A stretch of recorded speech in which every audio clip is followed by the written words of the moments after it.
என் நெஞ்சில் குடியிருக்கும்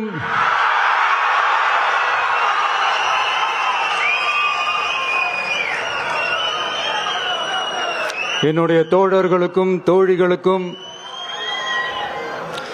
தமிழக மக்களுக்கும் என்னுடைய வணக்கம்.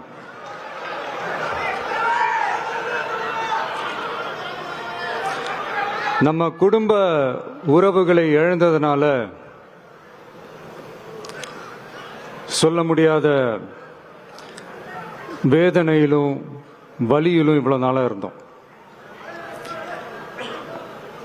அப்படிப்பட்ட அந்த சூழல்ல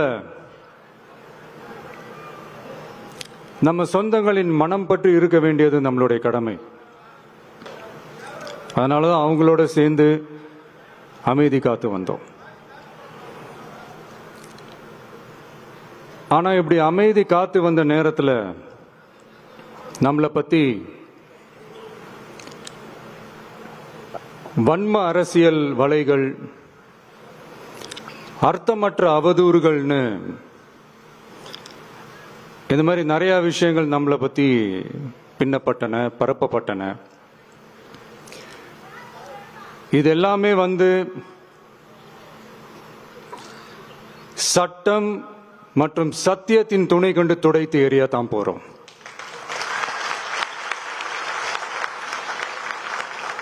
பட் அதுக்கு முன்னாடி தமிழக சட்டமன்றத்தில் நமக்கு எதிராக நிகழ்த்தப்பட்ட ஒரு உரைக்கு ஒரு நாகரிக பதிலடி கொடுக்கணும்னு நான் நினைக்கிறேன்.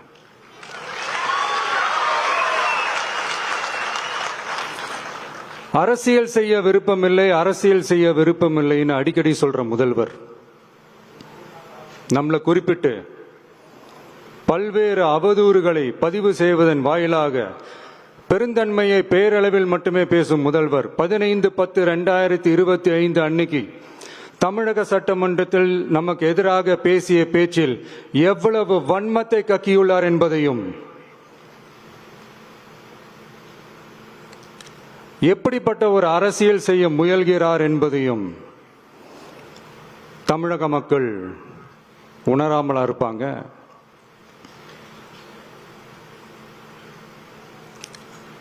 இந்த கரூரோட சேர்ந்து 5-6 மாவட்டத்துக்கு இந்த மக்கள் சந்திப்பு நிகழ்ச்சிகள்லாம் நடத்தியிருக்கிறோம், போயிருக்கிறோம். அங்கெல்லாம் இந்த லாஸ்ட் மினிட் வரைக்கும் எங்களுக்கு அந்த இடம் கொடுப்பாங்களா மாட்டாங்களா, பெர்மிஷன் தருவாங்களா மாட்டாங்களா, இப்படியே இழுத்து அடிச்சுக்கிட்டு இருப்பாங்க. நான் நாகப்பட்டினத்தில் சொன்னது மாதிரி தான். நாங்கள் ஒரு இடம் செலக்ட் பண்ணி கேட்போம், மக்கள் நல்லா ஸ்பேஷியஸாக நின்று பார்க்குற மாதிரி. பட் அவங்க அதையெல்லாம் ரிஜெக்ட் பண்ணிட்டு மக்கள் நெருக்கடியோடு நின்று பார்க்குற மாதிரி ஒரு இடத்த செலக்ட் பண்ணி எங்களுக்கு கொடுப்பாங்க. இது டிஃபால்ட்டாக எல்லா இடத்துலையும் இந்த ஒரு ஆர்குமெண்ட் நடந்துட்டு இருக்கோன்னு வைங்க.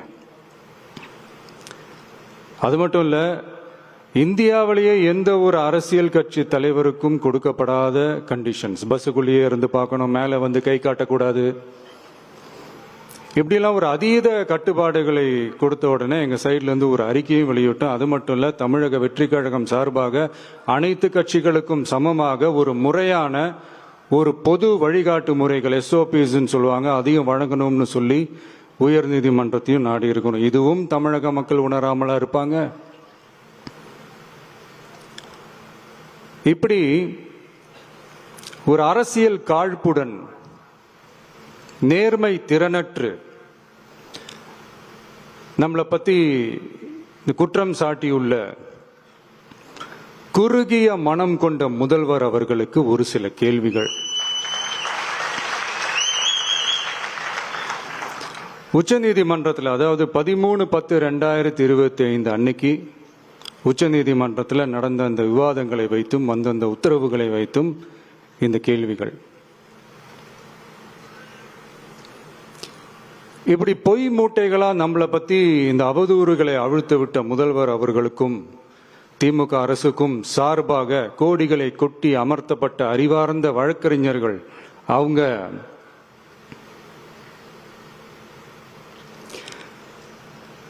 இந்த கபட நாடக திமுக அரசோட தில்லுமுல்லுகளை தாங்கி பிடிக்க இயலாமல் உச்ச நீதிமன்றத்தில் திக்கு திணறி நின்றது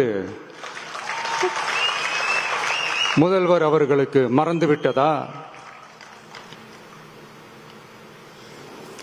இந்த கரூர் சம்பவத்துக்கு அப்புறமே அவசரமா ஒரு தனிநபர் ஆணையம்,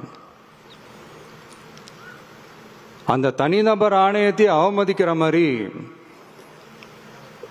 அரசு உயர் அதிகாரிகள், காவல்துறை உயர் அதிகாரிகள் எல்லாருமே நம்மளை பத்தி ஃபுல்லா இந்த அவதூறுகள் பரப்பி ஒரு செய்தியாளர்கள் சந்திப்பு அவசரமா. இதெல்லாம் ஏன் நடக்குது, எதுக்காக நடக்குது அப்படின்னு ஒட்டுமொத்த தமிழக மக்களும் கேள்வி கேட்க ஆரம்பிச்சாங்க. இதுவும் தமிழக முதல்வர் மறந்துட்டாரா? அதுக்கப்புறம் அந்த தனிநபர் ஆணையத்தை தலையிலேயே கொட்டி வீட்டுக்கு அனுப்பிச்சிட்டாங்க. அது வேற விஷயம்.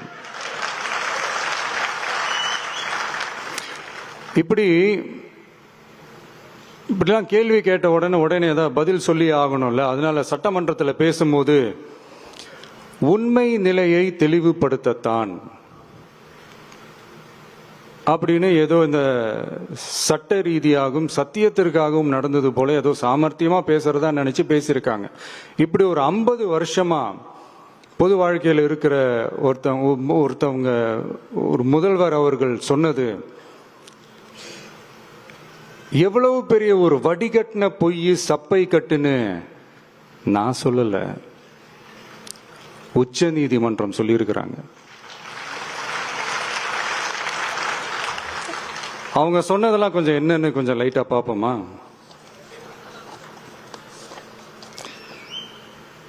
The comments which have been made before the media by the top officers of the police department may create doubt in the minds of the citizenry on impartiality and fair investigation.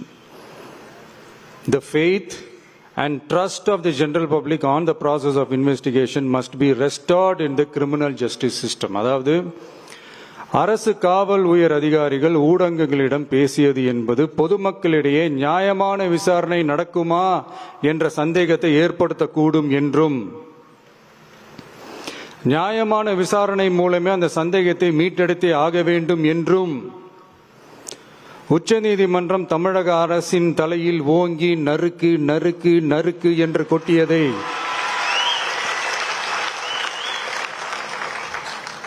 முதல்வர் அவர்கள் மறந்துட்டாரா?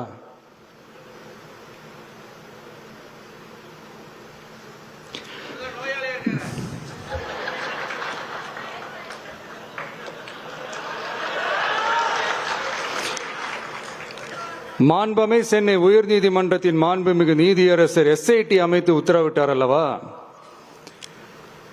அந்த உத்தரவை ஏதோ சட்டத்தின் மீதும் நீதி பரிபாலனத்தின் மீதும் மரியாதை கொண்டவர்கள் போல ஒரு நாடகத்தனமான கொண்டாட்டத்தை திமுகவிற்கு ஒத்து ஊதுவோரும் நடத்தி கூத்தாடி குதூளித்தனர் அல்லவா?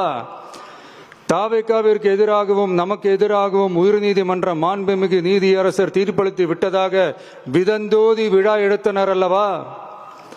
அந்த உத்தரவை குறித்து சொல்லும் போது எந்த ஆவணத்தின் அடிப்படையில் அந்த உத்தரவு அமைக்கப்பட்டது? நான் கேட்கல, உச்ச நீதிமன்றம் கேட்டிருக்கிறாங்க. The judgment is completely silent about how learned single judge arrived at such a conclusion and what material was pursued by the court என்று உச்ச நீதிமன்றம் உரத்த குரலில் கேள்வி கேட்டது. அப்போதும் கூட உச்சநீதிமன்றத்தில் திமுக அரசுக்காக வாதாடிய அறிவார்ந்த மூத்த வழக்கறிஞர்கள் பதில் சொல்ல இயலாமல் வாய் மூடி மௌனம் காத்ததை நாடே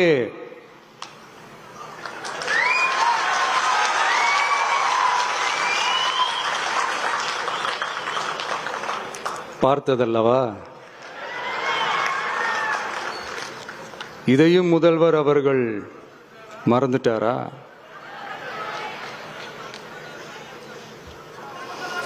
Such petition ought to be dealt with by the division bench, registering as public interest litigation in right earnest and not to be dealt with by a single bench. அதாவது பொது வழிகாட்டு முறைகளான SOP அமைக்கப்பட்டு வெளியிட வேண்டும் என்ற கோரிக்கையுடன் வந்த ரிட் மனுவை நீதிபதிகள் டிவிஷன் பெஞ்ச் தான் கையாள வேண்டும்,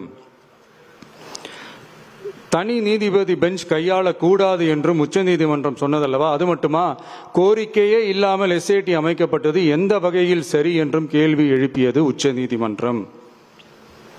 இது எல்லாமே அறியாமலோ இல்ல அறியாதது போலவோ உச்சபட்ச அதிகார மயக்கத்தில் இருந்து பேசினாரோ முதல்வர் அவர்கள்? மனிதாபிமானம், அரசியல் அறம், மாண்பு இதெல்லாம் எதுவுமே இல்லாம வெறும் பேச்சில மட்டுமே பேசிக்கிட்டு அரசியல் ஆதாயம் தேடுற ஆட்டத்தை ஆடத் தொடங்கிவிட்டார் முதல்வர் அவர்கள்.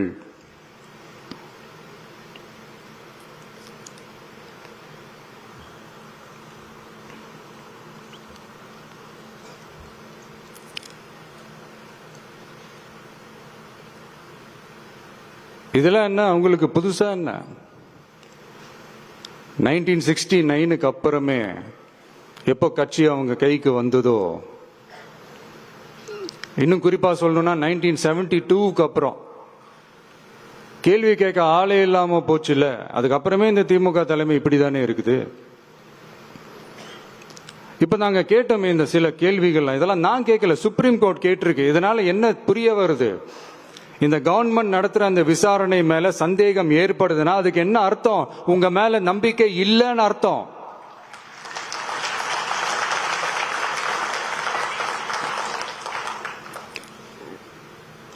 இதெல்லாம் ஏன் எதுக்காகன்னு முதல்வர் அவர்களுக்கு புரியுதா?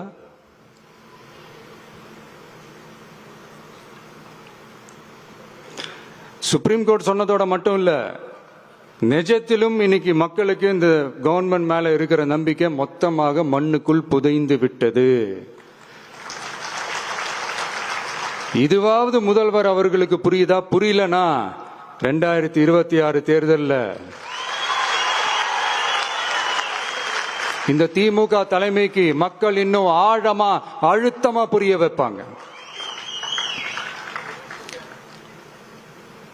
அப்ப கூட இவங்க என்ன பண்ணுவாங்க தெரியும்ல, 5 வருஷத்துக்கு ஒரு வாட்டி பழக்க தோஷத்துல ஒரு அறிக்கை ஒண்ணு வெளியிடுவாங்களே, மக்கள் தீர்ப்புக்கு தலை வணங்குகிறோம் அப்படின்ட்டு அந்த அறிக்கையை வெளியிட்டு இப்ப அறிவாலயத்துல போய் ஓடி ஒளிஞ்சுப்பாங்க. இப்பவே ரெடி பண்ணி வச்சுக்கோங்க அந்த அறிக்கைய. எப்படி? மக்கள் தீர்ப்புக்கு தலை வணங்குகிறோம்.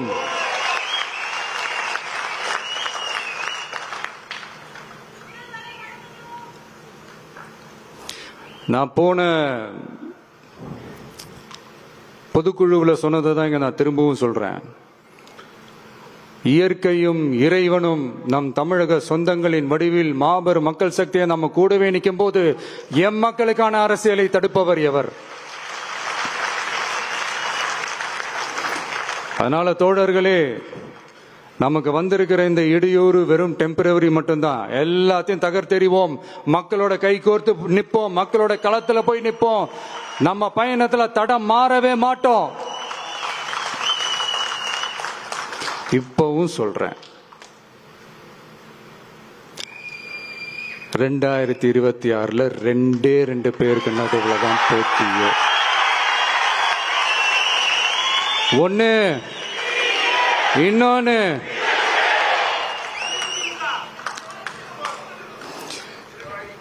இந்த போட்டி இன்னும் ஸ்ட்ராங்கா மாறப்போகுது. 100% வெற்றி நமக்கு. வாகை சூடுவோம், வரலாறு படைப்போம், கான்பிடென்டா இருங்க, நல்லதே நடக்கும், வெற்றி நிச்சயம். மீண்டும் சந்திக்கும் வரை நன்றி, வணக்கம்.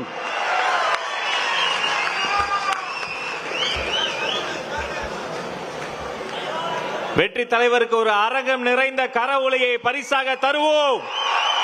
2026 வெல்வோம்.